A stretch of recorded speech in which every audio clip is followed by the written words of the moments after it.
95% लोग उस चीज के बारे में सोचते हैं जो उनके हाथ में है ही नहीं। क्या? फल।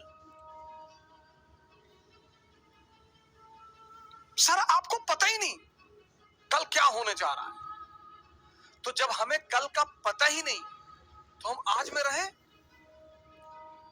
और जितने लोगों ने अपने आज को सुधारना शुरू किया उनका कल बेहतरीन हो गया, क्योंकि जो कल के बारे में सोचते हैं वो आज कुछ कर ही नहीं पाएंगे, और जो पास्ट के बारे में सोचते हैं वो कुछ कर ही नहीं। दो लोग निष्क्रिय हैं।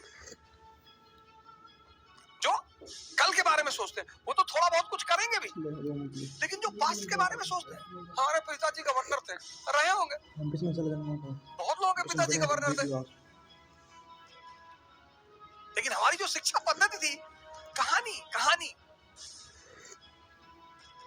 विक्रमादित्य जाते हैं, बरगद के पेड़ पर एक लाश को उतारते हैं, अपने कंधे पे रखते हैं, तो लाश उन्हें कहानी सुनाना शुरू करती है। अब सोचिए सर, इस कहानी का मकसद क्या है? सुनिए कहानी और उसका मकसद। लाश उन्हें कहानी सुनाना शुरू करती है कि एक आचार्य थे, उनकी बड़ी खूबसूरत सी बेटी थी। आचार्य के 3 शिष्य थे और तीनों उस लड़की को बहुत प्यार करते थे और तीनों बड़े योग्य थे। आचार्य जी को भी लगता था कि यार योग्य तो तीनों है, लड़की को भी लगता था कि योग्य तो तीनों है, तो शादी किससे करूं?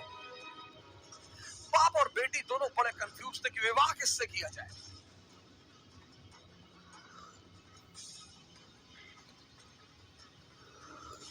और जब लड़की ये सुनिश्चित नहीं कर पाई कि विवाह किससे किया जाए,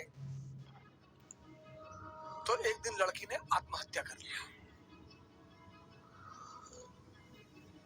अब जब लड़की ने आत्महत्या कर लिया,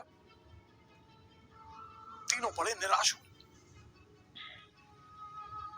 गए, उसका दाह संस्कार किया। तो एक शिष्य तो तुरंत सन्यासी बन गया, वही धूनी लगा ली उसने उसकी कब्र के पास, बस अब जीवन में कुछ करना ही नहीं, जिसको मैं प्रेम करता था वो बचा ही नहीं, तो अब जीवन में कोई सार नहीं, अब सिर्फ तपस्या करनी है और तपस्या करके ही जीवन को त्याग देना है।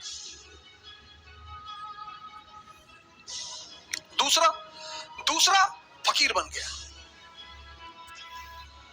घूमने लगा देश विदेश में। उसे पता था कि हिंदुस्तान में कुछ संत हैं जो फिर से जीवित करने का मंत्र जानते हैं। लगा वो उन संतों को खोजने जो फिर से जीवित करने का मंत्र जानते थे। तीसरा जो उसमें था, वो डेली जाता था, उस मृत शरीर पे मसाला लेप लगाता था, साफ करता था, फिर उसे वहीं रख देता। अब ये सिलसिला कुछ वर्षों तक चला, 2-4 वर्षों तक चला। तो जो घूम रहा था चारों तरफ, फकीर बन गया था, मंत्र की तलाश कर रहा था, पुनर्जीवन देने के मंत्र का जो तलाश कर रहा था, उसे एक दिन कुछ महात्मा लोग मिल गए, वो उस मंत्र को जानते थे। उसने उनकी सेवा की, उन्होंने उसे वो मंत्र सिखा दिया। जैसे ही उसने मंत्र सीखा, वो भगा वापस गांव की तरफ।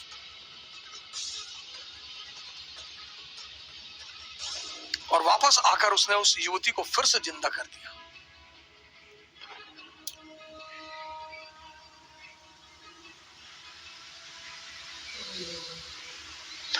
जब उसने फिर से जिंदा कर दिया, तीनों दावेदार फिर खड़े हो गए और अब तो युवती और सुंदर हो गई।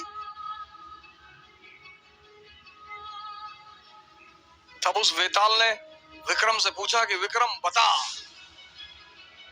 कि अब लड़की को किससे विवाह करना चाहिए। अगर तेरे मन में उत्तर आ रहा है और तू जवाब नहीं देगा तो तेरे सर के टुकड़े टुकड़े हो जाएंगे, और अगर तूने जवाब दिया तो मैं तुझे छोड़कर चला जाऊंगा।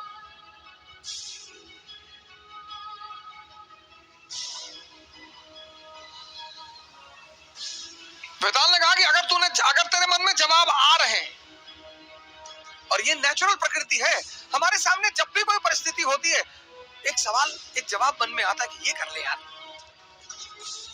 नेचुरल प्रकृति है, नेचुरल जवाब आना ही है।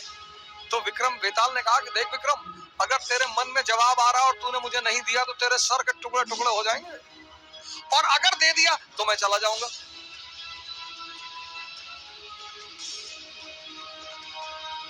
योग्य आदमी भाई, योग्य हो अयोग्य हो, मन में परिस्थिति में अगर परिस्थिति बन रही है तो जवाब आएगा। तो विक्रमादित्य ने जवाब देना शुरू किया। कहा जो मंत्र सीख कर आया और जिसने पुनः जीवन दिया वो पिता तुल्य है। जीवन देना का काम किसका है? पिता का। क्या दर्शन है सर? जीवन देने का काम किसका है? पिता का। तो जिसने मंत्र सीख कर जीवन दिया वो पिता तुल्य है, मुझसे विवाह नहीं होगा। जिसने उस शरीर की सेवा की 4 साल तक, वो पुत्र का धर्म है। सेवा करना पुत्र का धर्म है, वो भी बाहर हो गया। जिसने अपनी ही जिंदगी दांव पे लगा दी, यही प्रेम की कसौटी है।